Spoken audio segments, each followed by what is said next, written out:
This week on the Tiger Football Report, we will discuss the Tigers' latest game against the Seawolves of Stony Brook, along with the head coach of the Tigers, Rob Ambrose. Later in the show, we'll look ahead to the Tigers' next game against the Wildcats of Villanova that will kick off homecoming festivities. Stick around, fans. The Tiger Football Report begins now.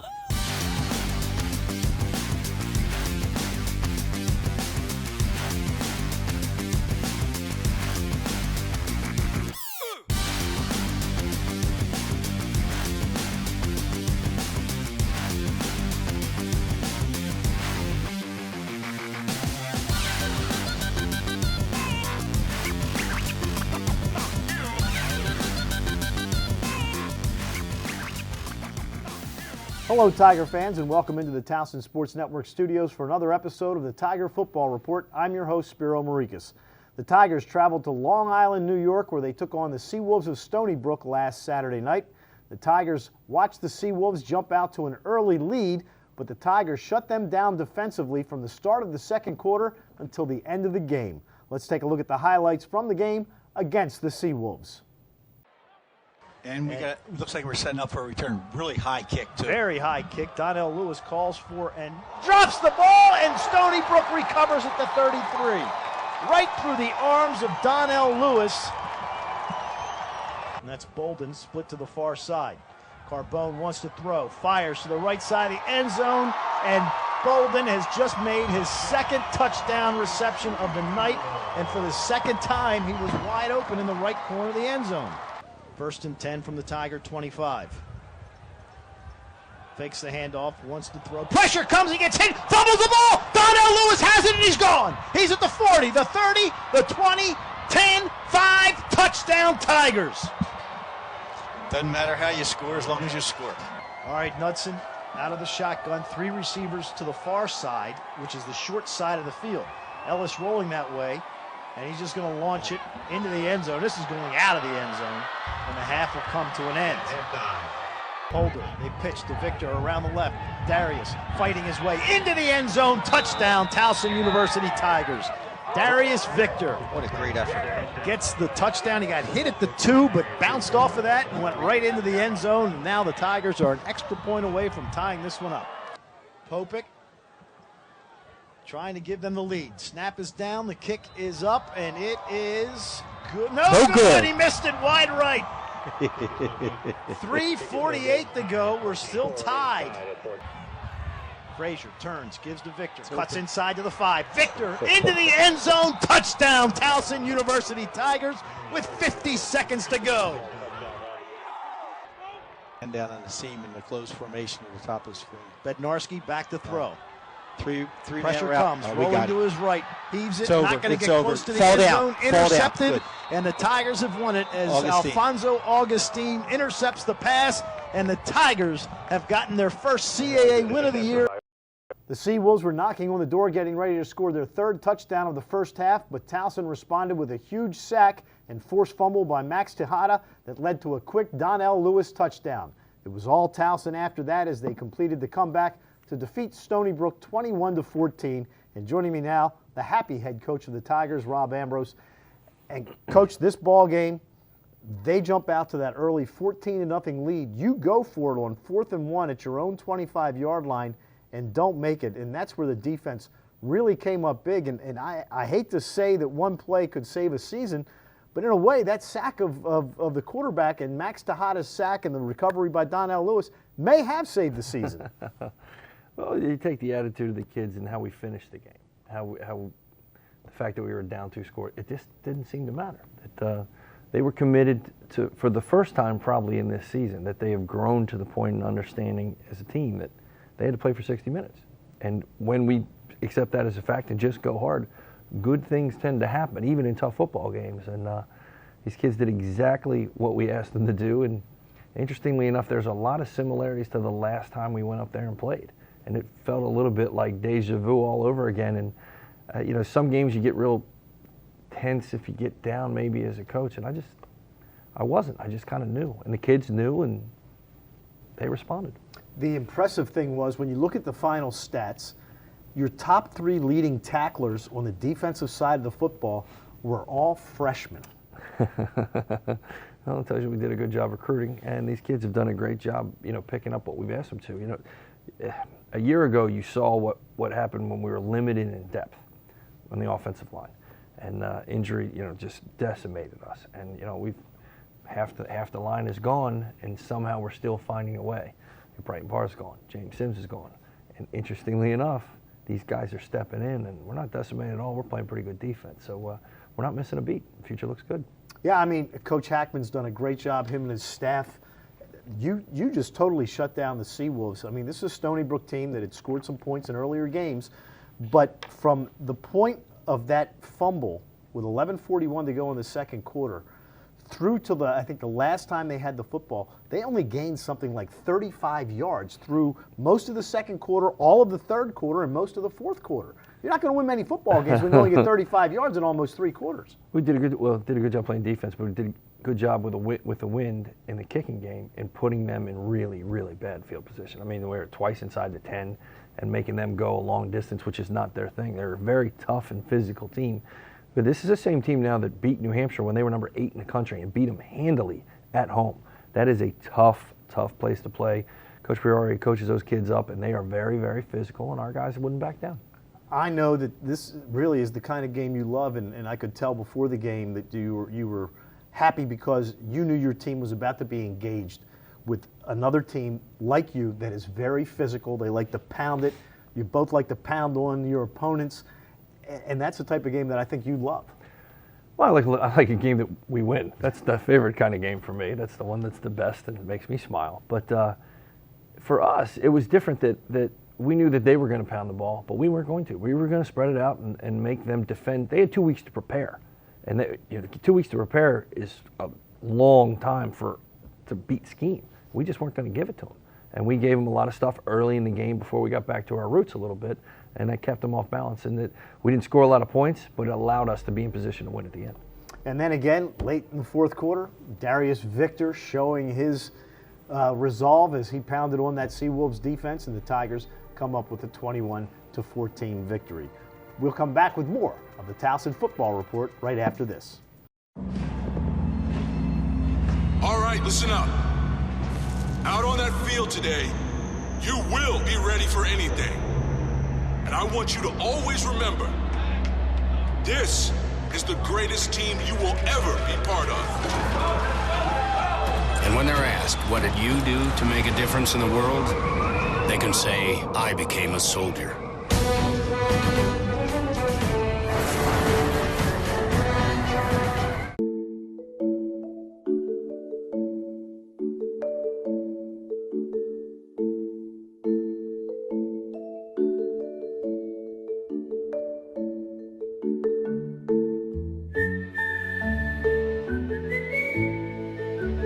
Virtual Wallet can help you be that person who's good with money. See what's free to spend, move money with a slide, save with a shake. Feel good about your decisions.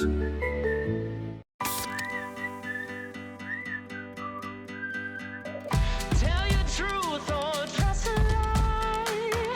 Is this hello or is it goodbye? Is this the low or is this the high? Just let it go, enjoy the ride. Without the low, there ain't a high.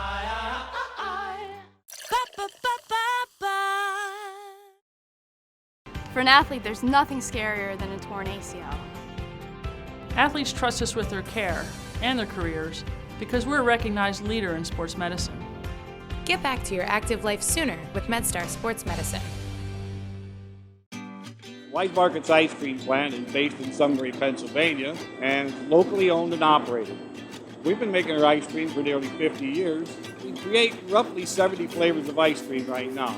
We use local ingredients, especially our cream, which is from our milk plant. The cream is what gives our ice cream a rich and creamy texture. Now, together with our customers, we've created a product called Peanut Butter Indulgence, which will be coming out this summer. It's a peanut butter ice cream with sea salt caramel swirl, and chocolate-covered pretzel. How could you go wrong with that? Personally, I love our ice cream. If you come to our house at any given time, you'll find at least 5 packets of ice cream in our freezer. Our kids grew up eating Wise Quality ice cream, and now we get to treat our grandchildren to it. It's been a pleasure for me to be tasting ice cream for over 40 years for Wise Markets, and I'm loving every minute of it. Welcome back to the Tiger Football Report. I'm your host, Spiro Marikas, joined by the head coach of the Tigers, Rob Ambrose. And many of you don't know this, but Coach Ambrose has many, many things that he is very good at. And he put that to use this week as Rob served as a bartender at Bedonia Ale House in Timonium this week, with proceeds going to the Red Devils of Maryland in their fight against breast cancer. The event featured a silent auction and had a great turnout of patrons. Coach, tell me a little bit about why you got involved in this event and how did you enjoy being a bartender? Well, we were tied with the Red Devils in breast cancer awareness for the Pink Game, when we were home last. And somebody came to me and said, would I be willing to do this? And actually, John Dahlquist was involved, who's now the athletic director, and he laughed because he swears that in 7 years, anybody in a charity has ever asked me to do anything, I'll find a way to do it if it's within my power to get it done. And I decided that a long time ago, that the minute I became a head coach, if there was something that I don't personally think I'm anyone in particular, but if someone thinks that the head coach, being the head coach, can help service a cause, then I'm in. And it's something that I pass along to our kids. If there's a chance to make a difference, that's what you should do.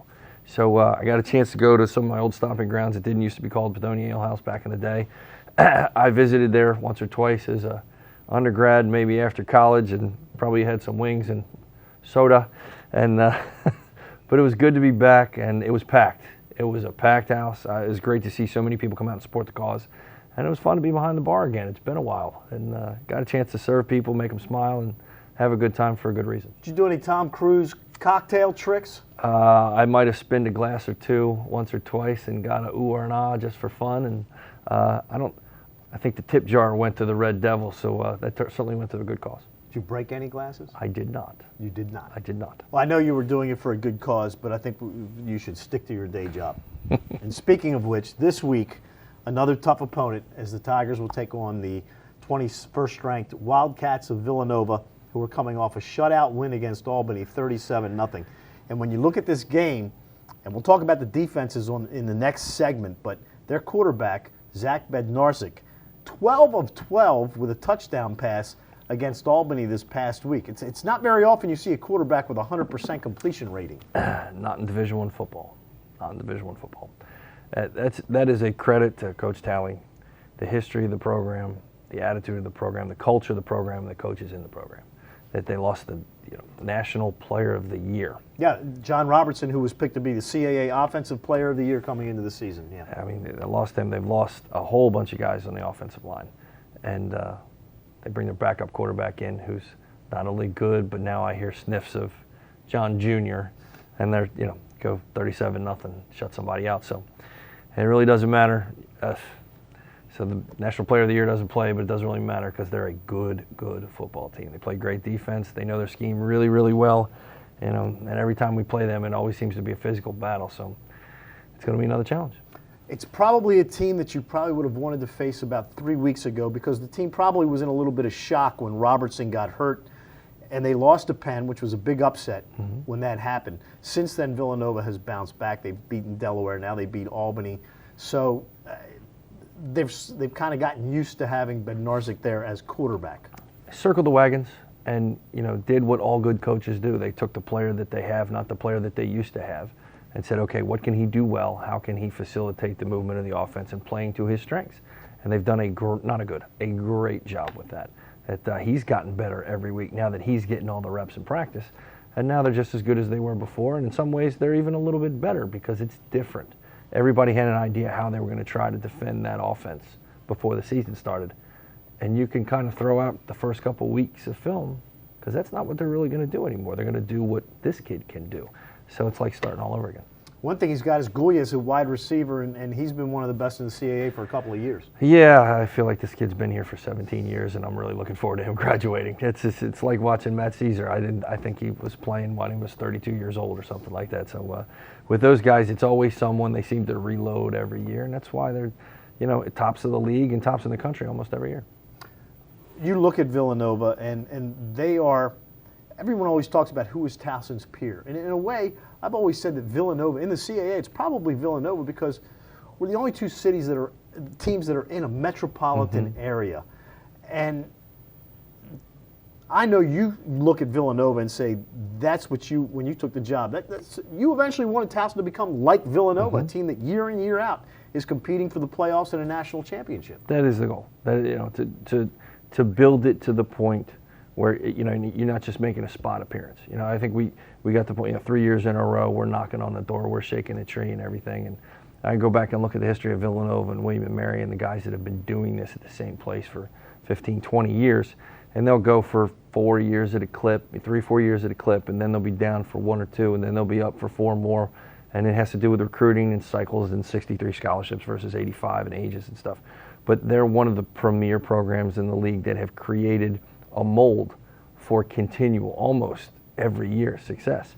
And Andy's, I said this over and over, the day Andy Talley retires is the day that he walks right into the Hall of Fame, and it's well earned. So the Tigers taking on Villanova and it's homecoming. I know that's always for both of us, being alums here. It's a big day for us. Yes, as an alum, I think about all the years and the days playing ball in the classes I went to, and even the colors, the helmet, the big block tee. It brings back great memories, and these kids respect the tradition of the past. They remember that their successes are on the backs of the men that played before them at the Division III level, Division II level, and the guys that played at Division I when we had success. And they're extremely respectful. They're looking forward to being home. They're looking forward to the students making some noise, and looking forward to playing a nationally ranked team again. Money-wise, the most successful Tiger of all time in football, Jermon Bushrod, will be with us this week at homecoming. The Tigers will take on the Villanova Wildcats. We'll talk about their defense when we return with the Tiger Football Report. Well, right now you can get 15 gigs for the price of 10. That's 5 extra gigs for the same price. So 5 more gigs for the same price? Yeah. Allow me to demonstrate. Do you like your pretzel? Yeah. 50% more data for the same price. I like this metaphor. Oh, it's even better with funnel cakes, but very sticky. Get 15 gigs for the price of 10. And now get $300 credit for every line you switch. Now at AT&T.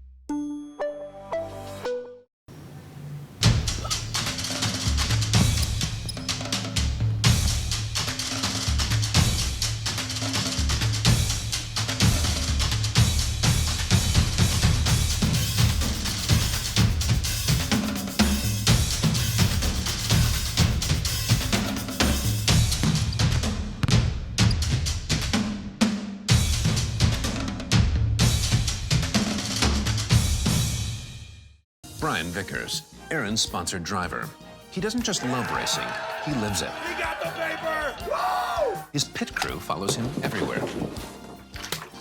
Oddly, so does his boss. Right, sign that.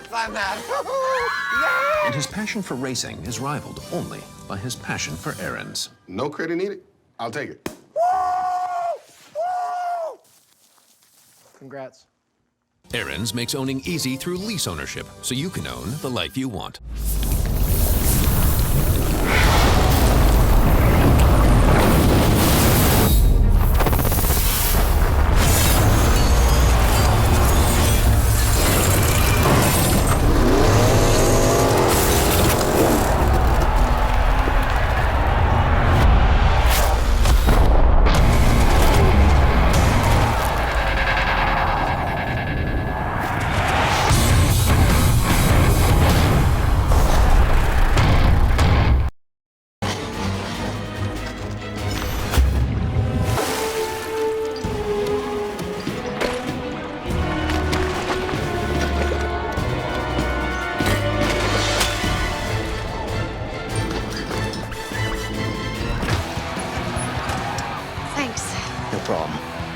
When cold refreshment calls, Coors Light answers. Frost brewed Coors Light, the world's most refreshing beer. Welcome back to the Tiger Football Report. I'm Spiro Marikas, joined by the head coach of the Tigers, Rob Ambrose. And this weekend, as we mentioned, Towson having their homecoming filled with festivities for students and all of the Towson families. Saturday, the Tigers welcome in the Villanova Wildcats to Johnny Unitas Stadium at 7 o'clock, presented by Pepsi, the official soft drink of Towson University. and partial proceeds will go to the Special Olympics of Maryland organization, and the first 2,000 students in attendance will receive a free long-sleeve T-shirt. Coach, the Wildcats coming off that blowout victory against Albany, they come into the game as the #1 defense in the CAA, giving up just under 300 yards a game. You guys come in 4th in the CAA, giving up 337 yards a game, both ranked in the top 20 nationally. Everything points to a low-scoring, tough affair, which means it'll probably be 35-31. Well, one thing I can pretty much guarantee is, you look back over the history of the season, or even the history since I've been back here, high entertainment value for your dollar. That this is going to be a good game. And I said when the season started that we were going to have a chance to play pretty good defense. And we are. We're playing some pretty good defense. And I tell the kids about the pendulum all the time. We need to not have a pendulum swing. We need to keep that bar set where it is right now. And offensively, we need to be multiple. We can't be stagnant, but we're going to have to play our face off to play against the best defense in the league and one of the national best defenses. So it's going to be a ball game. I'm excited. The kids are excited. And they're, like I said, it's homecoming. Glad to be home. What is it that Villanova's defense does to present their opponents' problems? They're incredibly sound. I don't think that I've seen a more sound 11 guys for what their scheme is asking them to do. The #1 fault of a defense that gives up big plays, and that's the issue, they don't really do it, is bad eyes. And they don't have bad eyes. Each one of their guys works this technique in their eyes and watching their keys better than I've seen anybody else do that, which is a hearty compliment considering we just played Stony Brook, who is awesome at that. So they play 11 of the same guys most of the time. They don't roll a lot of guys in and out. They got one of the best linebackers in the country in Cherry. They got a 6'13" defensive end. He's a giant. And, they got a great secondary. The corners are awesome. And it's another good Villanova team. You guys, on the other hand, you are leading the CAA in rush defense, and you're among the top 15 in the nation in rush defense. What is it about your front seven that has done such a good job in stopping opponents from running the football? They get to practice against a really good rush offense and one of the best running backs in the country. No, and there's a whole lot of truth to this. That you look at all those spread them out teams, that chuck and duck teams, that the minute they face somebody who runs the football effectively, they're getting pounded in the face because that's not what they practice against. They practice 7-on-7 every day. They practice pass versus pass pro every day, and they don't practice getting hit in the face a little bit. And the reason that we've been so good against the run is because we can practice against the run. And the reason that Villanova's defense is so good against the run is because they get to practice against the run. So while Villanova's a little unorthodox in some of the stuff they do, they're still a physical ball club. And it makes for physical wars. You look at your team, and the one thing that I think, again, Coach Hackman and his staff has done a great job of is rotating that defensive line. You've got 5-6 guys that are rotating in, and come fourth quarter, they're still fresh. The depth, the growth of our depth up front has probably made a bigger difference than anything else. And, John's a great ball player. He truly is. And Max Tejada is as strong as a house. But those guys can't play every day. They can't play every play. And now you're rolling in Clifton Jones and Zane Upshur, and they're playing well. They're not playing okay. They're playing really well. And all of a sudden you're going, okay, John's out. Maybe you got a chance to run the ball. But all of a sudden we put Reese in, and Reese is bigger than John, if you can believe that. And you can't move him. And all of a sudden, where do they get that guy from? So we've done a good job recruiting, and especially with their depth and the young kids, of growing them in positions to be able to play. And it bodes well now in how we play, but it's going to help in the future as well. Also, the young linebackers, guys like Chris Tedder, Wallace, that have come in and just done a great job for you. And as you mentioned, you lost Brighton Barr before the season even started. James Sims has been in and out of the lineup. He was your leading tackler from last year. So the young guys filling in there in the linebacker spot too. Well, you've heard me say this, that depth and competition breeds excellence, and that the deeper we are at these spots, the higher degree of competition that happens on a day-to-day basis. And when you're pushed constantly to be your best, you find levels of success that you didn't know you could have.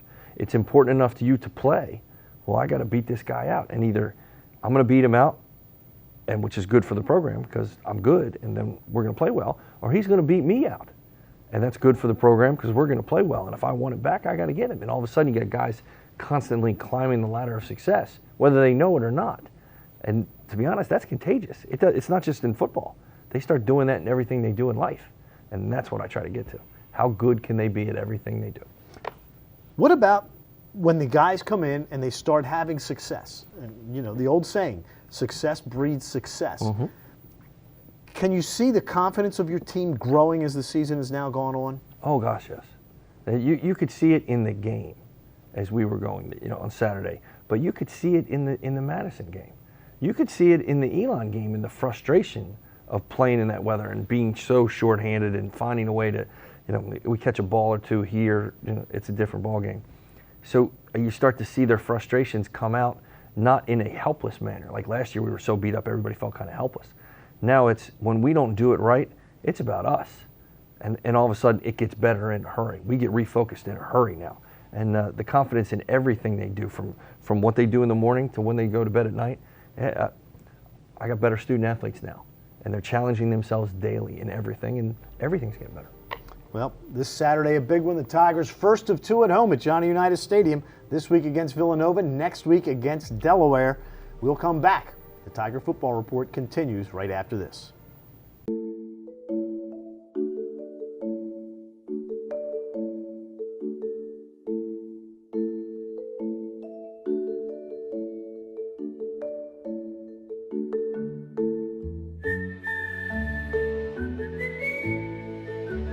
Virtual Wallet can help you be that person who's good with money.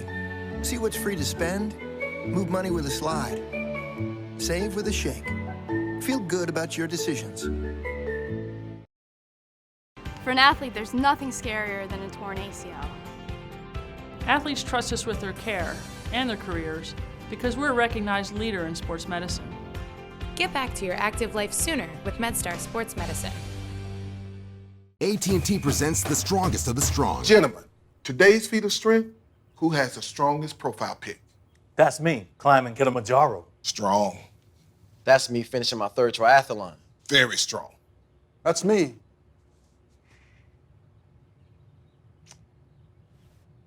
I took it at the mall.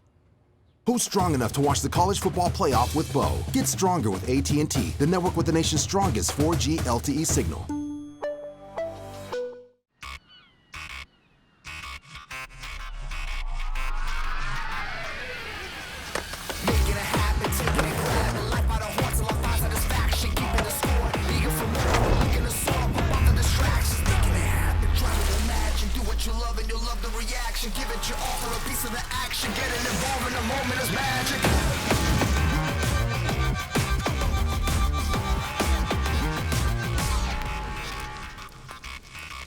Welcome back to the Tiger Football Report. And Coach, thanks for joining us. Good luck against the Wildcats homecoming Saturday. Looking forward to seeing everybody coming back. We talk about the run and the alums touching each other again, reaching out to each other. This is a chance for everybody to come back and see what Towson is now as opposed to what it was when we were all in school, and how it's grown, how much better it is, and it should be an exciting day. And some of you alums come back. Take a walk on the west side of campus. You won't believe what you see. The Tigers back home this weekend as they take on the Wildcats homecoming at 7 p.m. at Johnny Unitas Stadium. The game brought to you by Pepsi, the official soft drink of Towson University. And some of the proceeds will go to the Maryland Special Olympics. You can listen live to the broadcast on TowsonTigers.com starting at 6:30 or on CBS Sports Radio 1300 starting at 6:45 with the pregame show hosted by myself and Hall of Fame Coach Gordy Combs. If you can't make it to the game, it will also be televised by the American Sports Network. Ben Rosenbaum will be reporting from the sidelines. That's going to do it for this week's episode of the Tiger Football Report. For head coach Rob Ambrose, I'm Spiro Marikas. Have a great weekend, and as always, go Tigers.